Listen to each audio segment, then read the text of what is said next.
Are you ready, kids? Aye, aye, Captain! I can't hear you. Aye, aye, Captain! Oh! Who lives in a pineapple under the sea? SpongeBob SquarePants! SpongeBob SquarePants!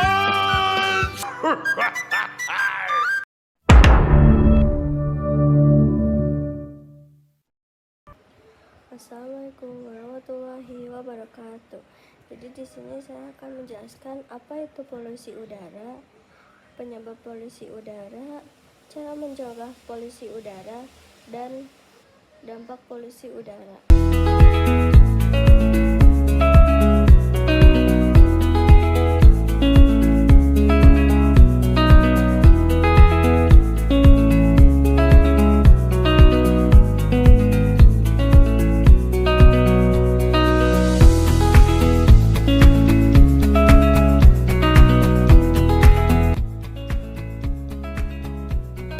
Terdapat dua cara polusi memasuki udara.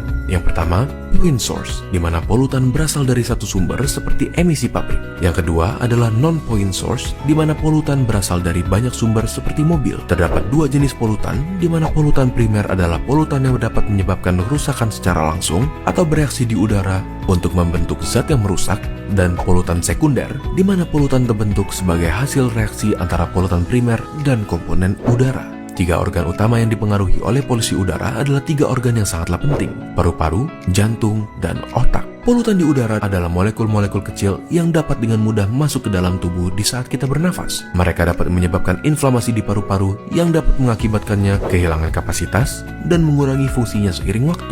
Penumpukan polutan ini dapat menyebabkan penyakit pada paru-paru kita seperti asma, emfisema, bronkiolitis, bahkan kanker.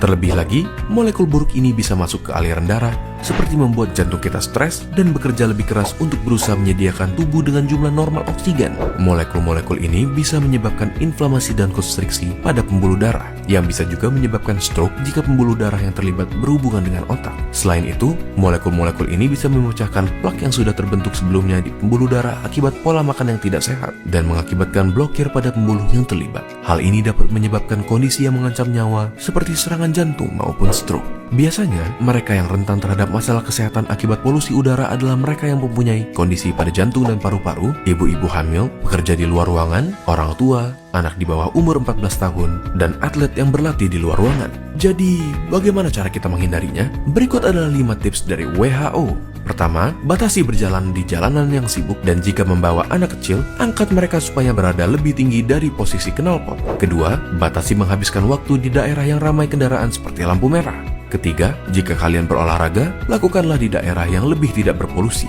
Keempat, batasi penggunaan kendaraan seperti mobil di hari yang berpolusi tinggi. Dan yang terakhir, jangan membakar sampah karena asapnya dapat merusak kesehatan kita.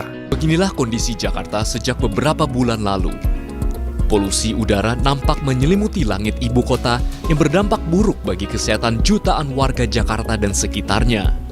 Angka pencemaran di atas 151 dapat menyebabkan gangguan kesehatan bagi setiap orang, terutama bagi mereka yang memiliki masalah pernafasan seperti asma dan anak-anak yang disarankan untuk tidak berada di luar ruangan untuk waktu yang lama. Adapun diimbau untuk menggunakan masker berspesifikasi KN95, N95 atau KF94 untuk menyaring PM2,5 mikrometer yang ada di luar ruangan.